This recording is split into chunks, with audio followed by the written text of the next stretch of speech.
तारीख से लेके 15 तक चल रहा है ब्लॉकों में, उत्तर प्रदेश के हर ब्लॉकों में धरना। विकास अधिकारी लगातार धरने पे बैठ रहे हैं।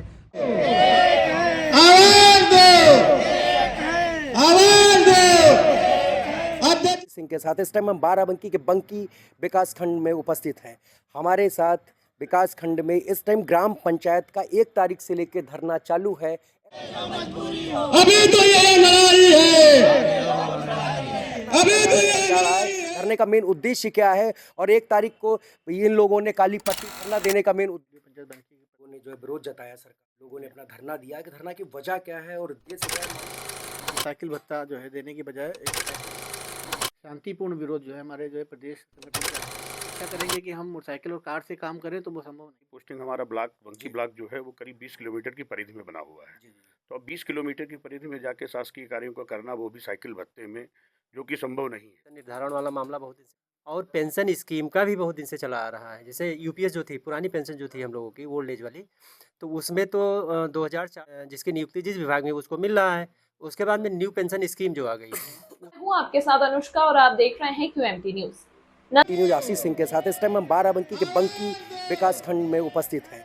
हमारे साथ विकास खंड में इस टाइम ग्राम पंचायत का 1 तारीख से लेकर धरना चालू है। और इस को लेके चलिए हमारे साथ कुछ पदाधिकारी हैं, उनसे बात करते हैं कि जो को लेकर धरना दिया जा रहा है, धरने का मेन उद्देश्य क्या है और 1 तारीख को इन लोगों ने काली पट्टी बांधकर सरकार के कार्य अपने लगातार जारी रखा है, कार्य में कोई बाधा उत्पन्न नहीं किया, धरने पे भी बैठे थे। चलिए इनसे हम बात करते हैं, इनका धरना देने का मेन उद्देश्य क्या है को लेके, क्योंकि पूरे उत्तर प्रदेश में लगातार धरना हर एक ब्लॉक में जारी है। हमारे साथ एडीओ साहब हैं, पंचायत जी हैं, चलिए उनसे हम बात करते हैं कि धरना का मेन उद्देश्य क्या है। एडीओ पंचायत हैं, चलिए हम उनसे बात करते हैं कि जो धरना दिया जा रहा है 1 तारीख से लेके शांतिपूर्वक काली पट्टी बांध के 1 तारीख से धरना जो चल रहा था, तो लोगों ने बैठ के हर एक ब्लॉक में, उत्तर प्रदेश के हर एक ब्लॉक में जो है बैठ के धरना करीब 4 से 5 घंटे तक ये लोग बैठे हैं। इसके बाद आगे इन लोगों का धरना चालू रहेगा या नहीं रहेगा, चलिए हम इनसे बात करते हैं कि प्रमुख मांगे क्या क्या हैं सरकार से और ये क्या कहना चाहते हैं।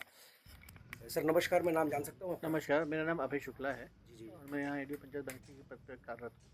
और मैं अपने जनपद बाराबंकी से ग्राम पंचायत कार्य पद का जिलाध्यक्ष भी हूँ। सर जो धरना दिया जा रहा है 1 तारीख को काली पट्टी बांध कर, जो लोगों ने जो है विरोध जताया सरकार का को लेके, इस पे क्या कहना चाहेंगे? तारीख है, लोगों ने जो है ब्लॉकों में 5 तारीख को ब्लॉकों में बैठ के लोगों ने अपना धरना दिया कि धरना की वजह क्या है और उद्देश्य क्या है, मांगे क्या क्या है प्रमुख, हम जान सकते हैं? देखिए, प्रमुख मांगे में हम लोग की यही है कि हम लोग जो है फील्ड वर्कर, जो हमारे ग्राम पंचायत कार्य और ग्राम विकास कार्य हैं, वो फील्ड में रह करके लगभग 12 से 15 घंटे काम कर रहे हैं। अब प्रॉब्लम ये आ रही है कि एक तो उनको जो है मोटरसाइकिल भत्ता जो है देने की बजाय एक साइकिल भत्ता दिया जाता है। हमारे भी जो भी ग्राम पंचायत सचिव हैं, उनके पास 8 से 9 गांव पंचायत एवरेज रहती हैं।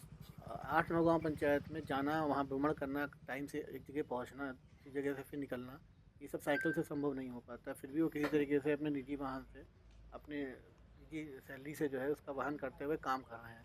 अब उन पर दबाव ये बनाया जा रहा है कि आप सुबह ऑनलाइन अटेंडेंस लगाइए। ऑनलाइन अटेंडेंस लगाने के लिए साइकिल से जो है जाना और करना ये संभव नहीं हो पाता है। इसके अलावा हर कर्मचारी और अधिकारी की कार्यक्षमता होती है अपनी। हमारे वहाँ हो क्या रहा है कि जो भी काम वो करते जा रहे हैं, फिर दूसरा काम, फिर तीसरा काम, और सारे विभागों के काम लगभग जो है गाँव पंचायत में उन्हीं से लिए जा रहे हैं। तो जब तक आप क्षमता के अनुसार काम नहीं देंगे और सुविधाएं नहीं देंगे, तब तक आप किसी से काम भी नहीं ले पाएंगे। किसी भी विभाग का काम होता है ग्राम पंचायत सचिव से कराया जाता है, और उनको सुविधाओं के नाम पे दिया जाता है मोटरसाइकिल के स्थान पर साइकिल भत्ता। सर क्या भत्ता मिल रहा है, मैं जान सकता हूँ? मात्र हमारे वहाँ 50 रुपये जो है भत्ते के रूप में सबको दे रहे हैं। वो भी बड़ा अजीब सा लगता है ना कि आप आज की दुनिया में साइकिल से कौन चल करके जो है 15 किलोमीटर के दायरे में अपनी गांव पंचायत में जा करके काम करा पाएगा। और अब ऑनलाइन अटेंडेंस का प्रेशर, उसमें होता क्या है कि हम ऑनलाइन अटेंडेंस के प्रेशर में सारे सचिव जो हमारे हैं, उनका शासकीय कार्य पहले ही प्रभावित है, इतना ओवरलोडेड है वो। फिर इस बात के लिए भी उनको प्रेशराइज़ किया जा रहा है कि नहीं, अब ऑनलाइन अटेंडेंस भी आप लगाएंगे जाकर के गाँव पंचायत में, जहाँ पर इंटरनेट की व्यवस्था भी सही नहीं रहती है, तमाम तरह की अन्य समस्याएँ आती हैं। तो इसके चलते जो है एक शांतिपूर्ण विरोध जो है हमारे जो है प्रदेश संगठन के आह्वान पे हम लोगों ने किया है। इसमें हम लोगों ने 1 तारीख से लेकर के 4 तारीख तक काली पट्टी बांध करके सांकेतिक विरोध दर्ज कराया है। आज 5 तारीख है। आज हमने 3 घंटे का एक धरना दे करके उसके बाद ये निर्णय लिया कि हम लोग उसकी शासकीय ग्रुप से, जो कि हम लोगों के पास कोई CUG मोबाइल नंबर नहीं होता है, तो व्यक्तिगत मोबाइल नंबर जो कि सभी के हैं, तो उन्होंने अपना ये निर्णय लिया कि व्यक्तिगत मोबाइल नंबर हम शासकीय ग्रुप से लेफ्ट करके बाहर से काम करेंगे। अभी भी सब काम कर रहे हैं, अभी भी काम करेंगे, क्योंकि सरकार की जो महत्वपूर्ण योजनाएँ हैं, जैसे हमारा SIR भी आता है, तो किसी को प्रभावित करने का किसी कार्य का कोई किसी का जो है मंतव्य नहीं है। लेकिन हाँ, अपनी बात पहुँचाने के लिए, चूँकि 5 दिन में अभी तक किसी ने कोई निर्णय नहीं लिया, तो सभी कर्मचारी जितने हैं ग्राम पंचायत सचिव पूरे प्रदेश के, उन्होंने यही निर्णय लिया कि हम शासकीय ग्रुप से लेफ्ट हो जाएँगे और अपने ADO पंचायत या BDO या अन्य उच्च अधिकारियों से जो भी हमें निर्देश प्राप्त होंगे, हम उसका काम करेंगे।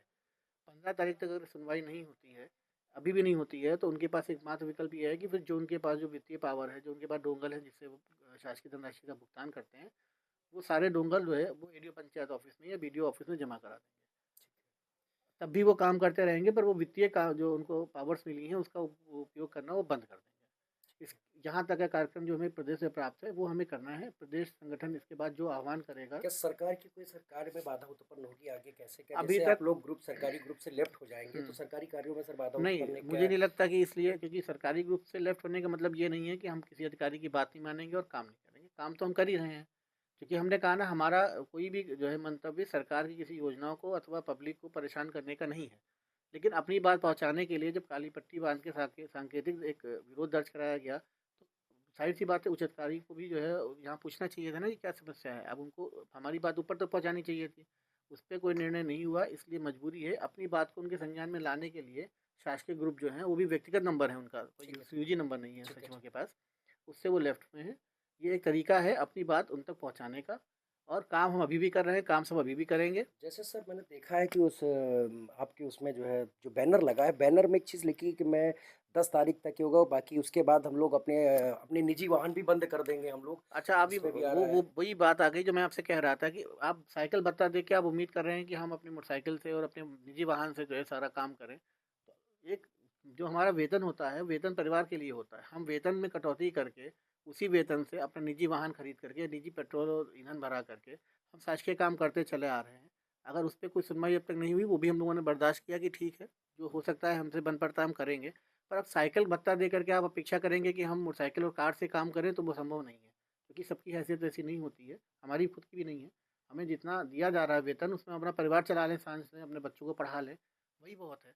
तो अब यही सब निर्णय लिया गया है कि पहले ही हम लोग बहुत परेशान हैं, वो लोडेड हैं, और उसके ऊपर से अगर अब साइकिल भत्ता ना दे करके साइकिल भत्ता दिया जा रहा है और हमसे उम्मीद की जा रही है कि हम ऑनलाइन अटेंडेंस भी लगाएं, क्षेत्र भ्रमण भी कर लें, मीटिंग्स भी कर लें 24 घंटे, अपने निजी वाहन का प्रयोग करें, अपने निजी मोबाइल नंबर का प्रयोग करें, तो सब हमें अपने जेब से ही करना है, तो हम वेतन लिए किस बात कर रहे हैं। देखिए, सरकार से जो उनकी मुख्य मांगे थी, ये जो है बाराबंकी के जिला अध्यक्ष थे संघ के। चलिए हमारे साथ मंत्री जी भी, महामंत्री भी हैं, उनसे बात करते हैं कि जो है सिफारिश आगे लागू रहना चाहिए या नहीं रहना चाहिए। चलिए इनसे बात करते हैं कि आगे धरना ऐसे चालू रहेगा या नहीं रहेगा। नमस्कार सर, मैं आपका नाम जान सकता हूँ? सर, मेरा नाम अनुराग यादव है। मैं बाराबंकी जनपद का ग्राम विकास अधिकारी संघ का जिला महामंत्री हूँ और बंकी ब्लॉक में मेरी सर जो पोस्टिंग है है। तो लगातार अभी पूरे उत्तर प्रदेश में हर एक ब्लॉक में ये धरना 1 तारीख से चल रहा है लगातार, और 5 तारीख से ग्रुप लेफ्ट करने की जो बात कही जा रही है। और जो भत्ता को लेके, सच है भत्ता, आप प्रॉपर बाराबंकी जिला से तो होंगे नहीं सर? नहीं, प्रॉपर रहने वाले आप? बाराबंकी रहने वाले अच्छा, ये हैं। आपका जो है ब्लॉक से जो ब्लॉक दूरी का ग्राम पंचायत आप लोगों को मिलती है, वो दूरी कितनी होती है एक मैक्सिमम मैं जान सकता हूँ? मैक्सिमम दूरी, जिससे ब्लॉक में हमारी पोस्टिंग, हमारा ब्लॉक बंकी ब्लॉक जो है वो करीब 20 किलोमीटर की परिधि में बना हुआ है। जी जी। तो अब 20 किलोमीटर की परिधि में जाके शासकीय कार्यों को करना, वो भी साइकिल भत्ते में, जो कि संभव नहीं है। लेकिन फिर भी हम लोग अपने व्यक्तिगत वेतन से सरकार द्वारा जो भी जिम्मेदारियां दी जाती हैं उनको बखूबी निभाते आए हैं। अब हमारी मांगें यही नहीं है कि साइकिल भत्ता और ये हमारे जो है, जो विभाग द्वारा, सरकार द्वारा चलाए जा रहे हैं अन्य कामों को जो थोपा जा रहा है हम पर, अनावश्यक थोपा जा रहा है। जैसे इससे पहले हम पर जो है पराली जलाई जा रही है, पराली का काम राजस्व विभाग संबंधित है, वो भी हम पे थोपा गया, उसकी कार्रवाई भी हम पे होती रही है। और इससे पहले जैसे एग्रीटेक का सर्वे होना है, और इस समय जैसे SIR का काम है, ये BLOs वगैरह के काम है। लेकिन हम लोग जो है डुप्लीकेट वोटर्स की बात आती है, ये सारे काम रात-रात में 12-12 बजे तक हम लोग जग के काम करते हैं। कुछ साथी हमारे अगर जनपद से, मुख्यालय से करीब 40 किलोमीटर की दूरी पे रहते हैं। बताइए, रात में 11 बजे तक हमारी ड्यूटी लगी है, ना हमारे पास ड्राइवर है, ना हमारे पास गाड़ी है। मोटरसाइकिल से 11-11 बजे रात तक हमारा साथी कर्मचारी, हम लोग विरोध कर रहे हैं। अगर हमको एक जगह बांध के ड्यूटी हमको करने में अगर लागू करना चाहती है सरकार, तो हम साथ हैं इसके। लेकिन फिर हमको एक ग्राम पंचायत की, एक दिन में एक ही ग्राम पंचायत की जिम्मेदारी दी जाए कि मैं वहाँ जाके सुबह अटेंडेंस लगाऊं, और फिर दूसरे ग्राम पंचायत की सूचनाएं हमसे न मांगी जाएं। भत्ता अगर देखा जाए तो सरकार की तरफ से उद्धृत किया गया है, वो भत्ता बहुत कम है। एक साइकिल का भत्ता है आज के ज़माने ₹50 भत्ता कहा जा रखा है, मंत्री अध्यक्ष जी ने बताया। ₹50 जो अगर ये कन्विंस है दिया जा रहा है तो भत्ता तो बहुत कम है। सच है, इनकी मांगे गलत नहीं है, क्योंकि काम इनका एक और इनकी प्रमुख मांगे है, जैसे इनका कहना है कि जो ब्लॉक से छोड़ के अदर रिलेटेड हमें काम दिए जाते हैं, सारे काम हमारे जिस तरीके से कार्य को नहीं कर पाएंगे ब्लॉक को छोड़ के। चलिए हमारे साथ जो है सचिव भी कुछ हैं, हम चलिए उनसे बात करते हैं। क्या नाम है आपका? मेरा नाम सर्वेश कुमार सिंह है। जी जी जी। और हमारे जो है संघ के जिला अध्यक्ष अभय शुक्ला जी ने आपको डिटेल में बताया, और ग्राम विकास अधिकारी संघ के महामंत्री श्री अनुराग यादव ने आपको डिटेल में बताया। सर आप रहने वाले यहीं के हैं? जी जी, हमारा जो है बाराबंकी डिस्ट्रिक्ट में त्रिवेदीगंज ब्लॉक पड़ता है। अच्छा अच्छा अच्छा फिलहाल हम यही बाराबंकी प्रॉपर बाराबंकी में रह रहे हैं। अच्छा अच्छा। और मांगे कुछ भी प्रमुख मांगे क्या आप लोगों की हैं, आपकी जो पूरे संघ की चल रही हैं जी, मांगे कुछ और भी हैं? संघ की मांगे, जैसे एक तो वेतन निर्धारण वाला मामला बहुत दिन से चला आ रहा है, और पेंशन स्कीम का भी बहुत दिन से चला आ रहा है। जैसे यूपीएस जो थी, पुरानी पेंशन जो थी हम लोगों की ओल्ड एज वाली, तो उसमें तो 2004 तक के जो भी जिसकी नियुक्ति जिस विभाग में उसको मिल रहा है। उसके बाद में न्यू पेंशन स्कीम जो आ गई, उसमें जो है नए हमारे जो साथी हैं, किसी भी विभाग के साथी हैं, सबके लिए दिक्कत है, क्योंकि वो पेंशन समझ में इसलिए नहीं आ रही है क्योंकि रिटायरमेंट के बाद सबसे बड़ा सहारा जो है ओल्ड एज पेंशन वाली होती है। क्योंकि बच्चे किसके कहाँ हैं, ये बच्चे नहीं हैं, कोई केयर करता है नहीं करता, कम से कम वो अपने पास रहेगा तो उसका जो अंतिम समय है यानी बुढ़ापे का जो समय है वो आसानी से जो है। सच कह रहे हैं, सरकार को ये सब चीज़ें सुननी चाहिए। हकीकत है कि पेंशन एक बुढ़ापे का सहारा होता है, वो भी सहारा छिन गया। उसके बाद ये सारी चीज़ें अगर देखा जाए, भत्ता, सरकार का जो भत्ता है, साइकिल का भत्ता दिया जाता है। इनकी जो प्रमुख मांगे हैं कि जो हमारे द्वारा हमें ब्लॉक में जो है ग्राम पंचायत द्वारा जो कार्य हैं, कार्य को जो है ब्लॉक से रिलेटेड छोड़ के अदर भी कार्य हमसे कराए। सिर्फ हम ब्लॉक से रिलेटेड हम कार्य करेंगे, जो अदर कार्य भी दिए जाते हैं उन कार्यों को हमसे जो है ना कराया जाए। इनकी एक प्रमुख मांगे एक ये है। दूसरा भत्ता को लेके मांगे हैं। रहिए QMT न्यूज़ आशीष सिंह के साथ। नमस्कार।